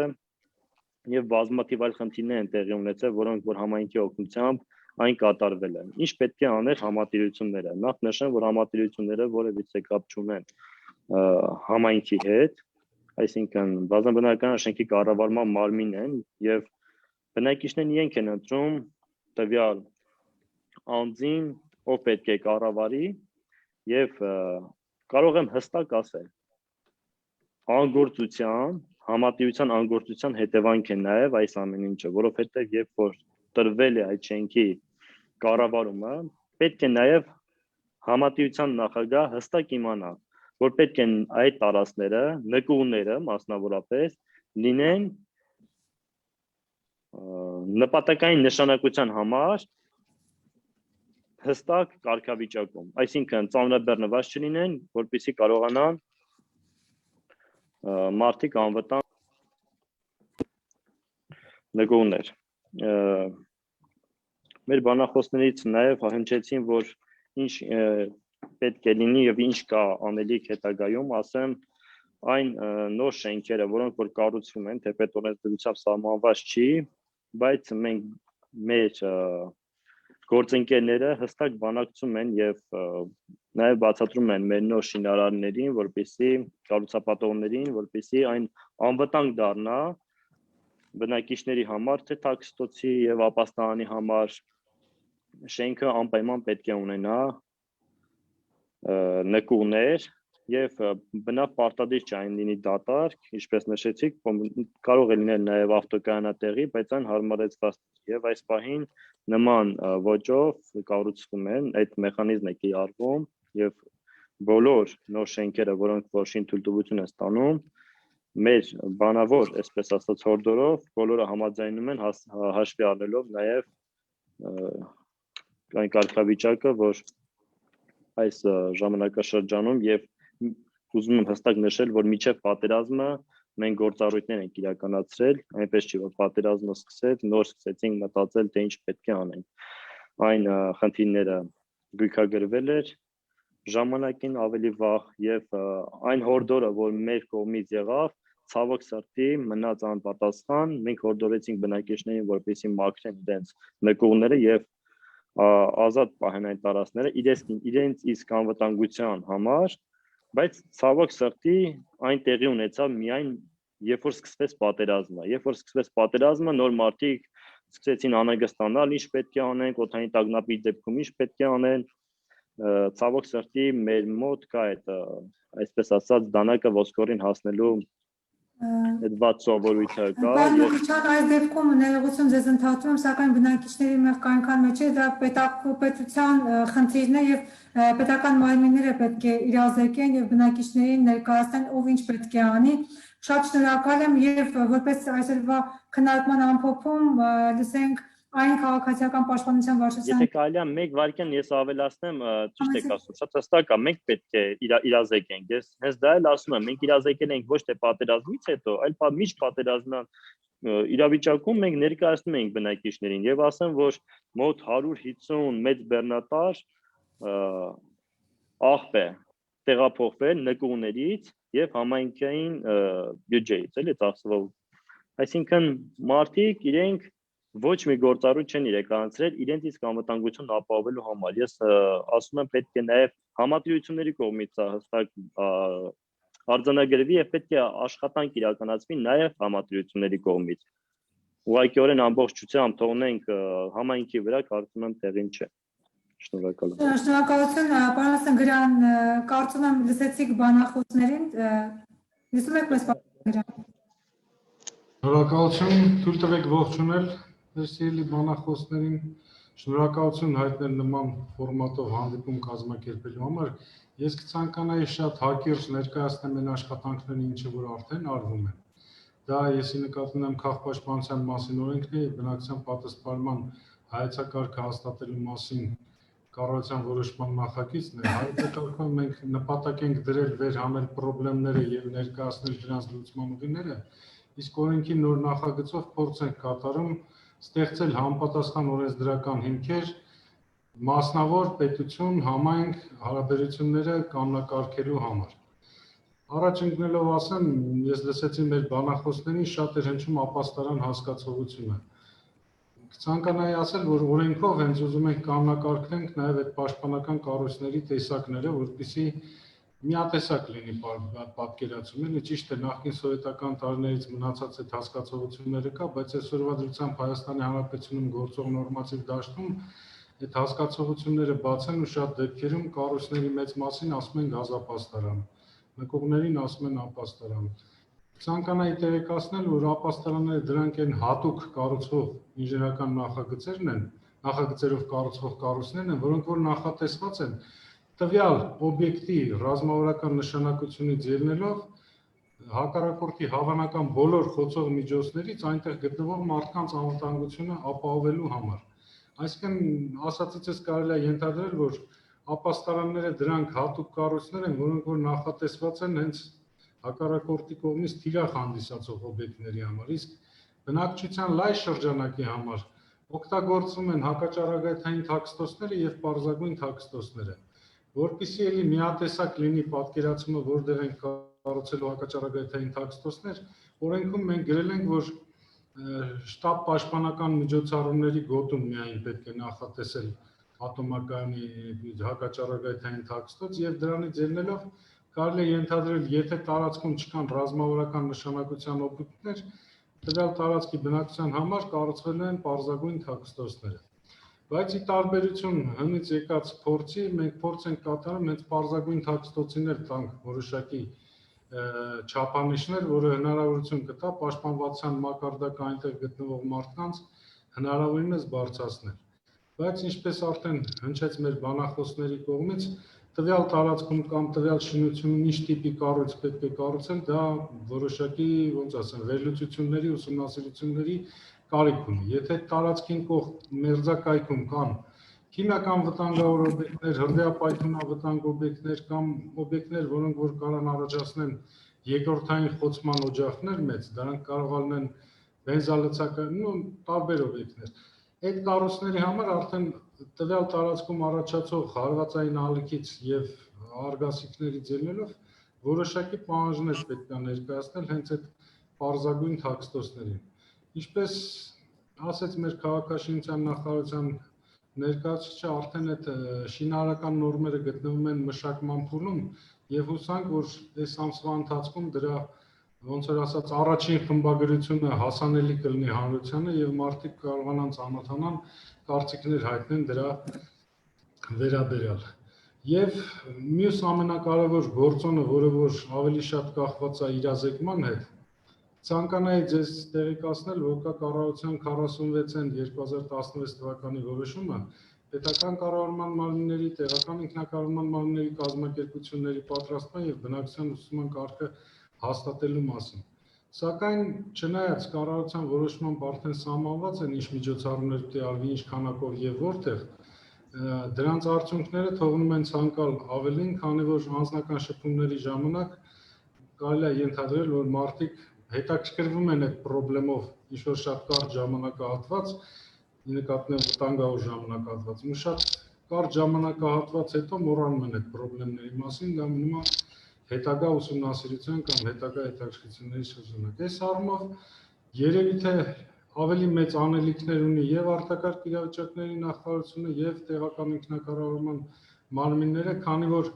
եթե առաջի դեպքում գործ ունեն քաղաքաշինական պլանավորման փաստաթղթերի հետ, ամեն դեպքում մարդը,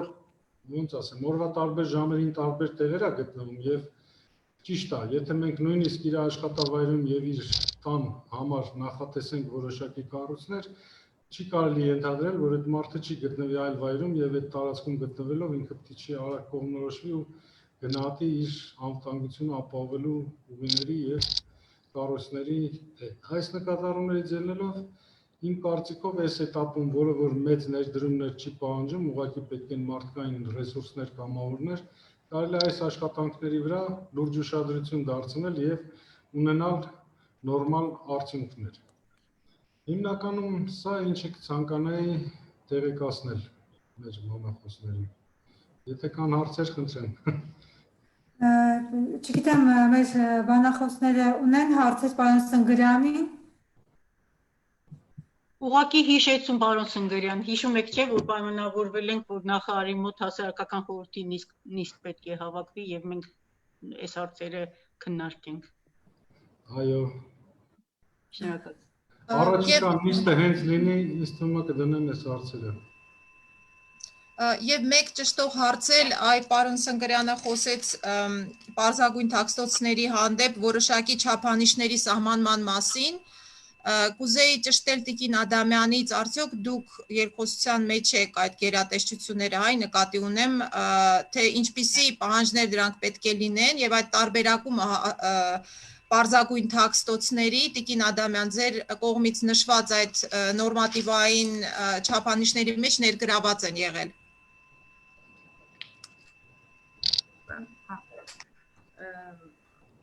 Ասեմ ձեզ, որ մեր նախագծողները հիմա որ աշխատում են նորմատիվ փաստաթղթի վրա, հա,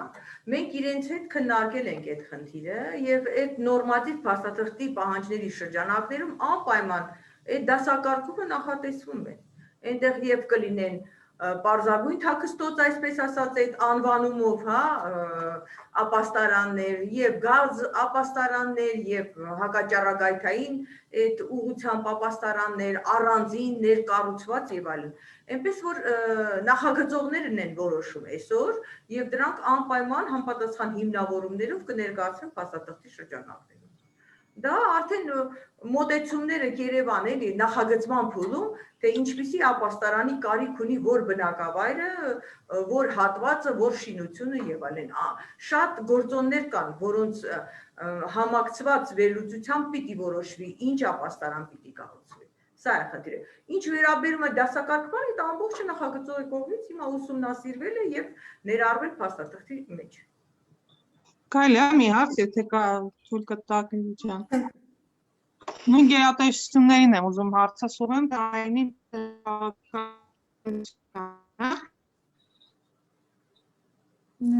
ձեր ձայնը լավ չի լսվում։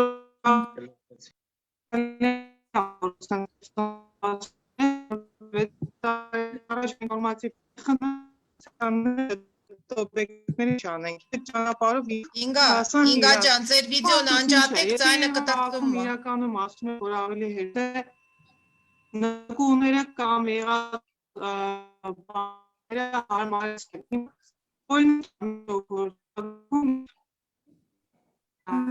Ունի 10 մետրոնոց կտրուկ եւ 24 հոգի բնակիչ։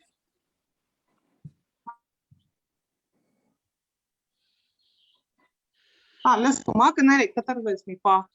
Ուզում հարցնեմ, եթե լսվում է։ Հիմա լսվում է։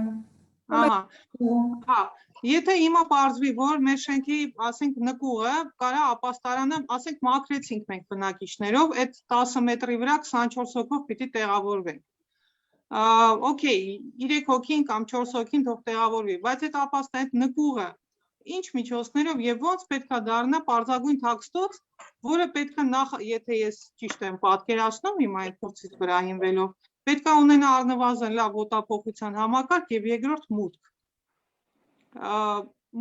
Շենքը չի նախատեսում այդ նկուղը երկու մուտք ունենալու։ Ով պետքա վերցնի իր վրա, որպեսզի արագ, այսպես ամենահնարավոր ձևերով այս մուտքերը դարձնելու, այս նկուղները դարձնելու թաքստոցներ։ Ուզում ասեմ, ձեր չափանիշները երբ որ ֆիքսեք, իհարկե, չէ, ֆիքսելու եք, որ պետք է ունենա երկրորդ մուտք եւ օդափոխություն։ Հիմա եթե կարելի է պատասխան։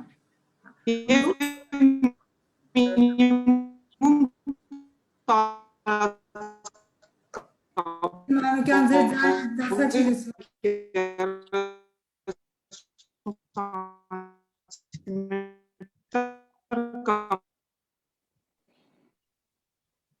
Տիկին Ադաման, համեցեք։ Եթե կարելի է, հա, պատասխանեմ այդ հարցին։ Նախ խնդիրը վերաբերում է ուրեմն գոյություն ունեցող շենքին, հա, որտեղ արդեն իսկ հնարավոր եմ համարում որոշակի կոնստրուկտիվ փոփոխություններ, լուծում ծավալահատակագծային, թեկուզ եւ դա նկուղ է, եւ այնտեղ հստակ բոլոր նկուղները, որոնք տեղակայված են այսօր արդեն իսկ խորհրդային տարիներից ուրեմն կառուցված շինություններում, բոլորը առաջնահերթ պիտի ենթարկվեն տեխնիկական վիճակի հետազոտության։ Առանց որի որևէ գործողություն միջոցառում այդտեղ ներդնել եւ մտածել, որ մենք կարողանանք որևէ բան անել, դա հնարավոր չի պարզապես։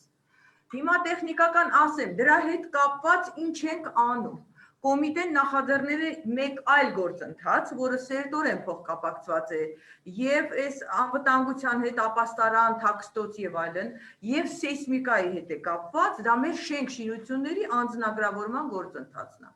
Կարգը մշակվել է առաջնային sense նախագիծը, այսօր գտնվում է արդեն շահագրգիռ մարմիններից հետո ուղարկել ենք արտադրության նախարարություն։ Մենք պետք է կարողանանք մեր բնակիչների հետ աշխատել։ Չեմ կարող ասել ինչ ձևաչափով պիտի կարողանանք գիտակցության վրա ազդել մարդկանց, հա։ Դրա համար եմ ասում, առաջնահերթ խնդիրը արտակարգ իրավիճակներ, համայնքներ, տեղական ինքնակառավարման մարմիններ, նաև տեսչական մարմինը քաղաքաշինության, տեխնիկական եւ հրդեհային անվտանգության եւ մնացած բոլոր պետական մարմինները։ Պետք է աշխատել բնակիչների հետ։ Ուրեմն եթե մենք ուզում ենք ապրել անվտանգ շենք շինություններում, որոնք պիտի համալրված լինեն, թաքստոց ասեմ, թե ապաստարան ասեմ, դրա անունը եւ այլն, հա, պիտի իր մասնակցությունը բացի պետությունը բնակիչը պիտի գիտակցի, որ իր սեփական տարածքում, որը մասնավորեցված է, ներդրումների խնդիր ունի, նաև ինքը բնակիչը։ Այսինքն, եթե պիտի մտածենք, որ ներդրումները ուրեմն պիտի լինեն պետական ամբողջությամբ, դա հնարավոր չի։ Իսկ եթե պիտի բաժանենք, բաշխենք, այսպես ասեմ, այդ խնդիրները մի քանի ուղղություններով, որտեղ առաջին խնդիրը ես կարծում եմ, որ դա մեր քաղաքացիների գիտակցությունն է, որ ամեն մարդ ինքը պիտի կարողանա գիտակցել, որ իրեն պետք է ապահով անվտանգ միջավայր։ Երկրորդը դա մեր պետության քաղաքական կամքն է, եւ երրորդը մնացած արդեն համայնքային նշանակության բոլոր մարմինները, որոնք պիտի այս ծրագրերը, որոնք կարծում եմ պիտի մշակվեն արտակարգ իրավիճակների նախարարության կողմից, կյանքի կոչեն։ Սա է խնդիրը։ Մնացածի մասով այնց շատ առաջնահերթ եւ շատ կարճաժամկետ ծրագրերի մասով որևէ բան ճիշտ ասած ասել չեմ կարող։ Առաջնահերթ մշտադիտարկում շենք շինությունների ուրեմն բոլորի այն գոյություն ունեցող մասը հատկապես բազմաբնակարան շենքերի տեխնիկական վիճակի ուսումնասիրություններ եւ դրանից հետո արդեն գործողությունների ծրագիր։ Սա է։ Շնորհակալություն Տիկին Ադամյան, պարզապես ձեր թվարկած հերթականությունը կարծես թե փոխենք եւ առաջին պարտավորությունը ոչ թե բնակիչների գիտակցության, այլ պետության վրա դնենք, եթե դեմ չեք, ուզում եմ շնորհակալություն հայտնել քննարկման բոլոր մասնակիցներին, ցավոք մեր ժամանակը վաղուց ավարտվեց, սակայն մենք խոստանում ենք այս թեմային դարձել անդրադառնալ եւ անգամ հաղորդաշար նվիրել։ Հիշեցնեմ, որ մեդիակենտրոնի առցանց եթերում պետական կառույցների ներկայացուցիչները եւ մասնագետները քննարկեցին Երևանում եւ հանրապետության մյուս բնակավայրերում քաղաքացիական բնակչության պաշտպանության, մասնավորապես թաքստոցներին եւ ապաստարաններին վերաբերող հիմնախնդիրները եւ դրանց լուծման ճանապարհները բացերը շատ են, սակայն չափազանց հրատապ է դրանք լուծելը։ Մենք այս թեմային դարձել կանդրադառնանք, շնորհակալություն հարգելի բանախոսներին, հիշեցնեմ, որ այսօրվա քննարկմանը մասնակցում էին Քաղաքաշինության կոմիտեի շինարարության եւ գիտատեխնիկական վարչության պետ Ռուզաննա Ադամյանը, քաղաքացիական պաշտպանության վարչության պետ Էդաս Սնգրյան, Շենգավիթ վարչական շրջանի ղեկավար Ռազմիկ Մկրտչյան, արտակարգ իրավիճակների գեներալ-մայոր Տավուշի վարչական Նիկոլայ Գրիգորյանը, Երևան քաղաքի զորահավաքի եւ պաշտպանության բաժնի պետ Արկադի Թեմուրյանը, ճարտարապետ Ստեփան Եղիազարյանը, Պահապան Հոգաբարձությունների խորհրդի անդամ Վիգեն Շիրվանյանը, Պահապան հիմնադրամի գործադիր տնօրեն Ինգա Մանուկյանը, ճարտարապետ Ալեքսանդր Դաներյանը, բարեգործական հիմնադրամից Արմինե Պետրոսյանը, Դիմակայուն համայնքների քաղաքացիական նախաձեռնությունից Մարիա Հովումյանը, ճարտարապետ Աննա Խաչատրյանը, հեղինակ Անահիտ Մինասյանը, գիտությունների տեխնացու Արամ Գաբրիելյանը, Խարոյի քաղաքական կազմակերպության Բարսուն գիտակրթական ռազմավարական ՀԿ-ի անդամ Աննա Բալյանը, Բրյուսելի պետհամալսարանի ֆիզիկական, կուլտուրայի եւ քաղաքացիական պաշտպանության ամբիոնի վարիչ, Երևանի ավականու անդամ Էրնեստ Ավանեսովը եւ Երևանի ավականու անդամ Պավել Սարգսյանը եւս մեկ անգամ շնորհակալություն հետաքրքիր եւ կարծում եմ օգտակար քննարկման համար, թեմային կանդրադառնանք, ապահով եղեք։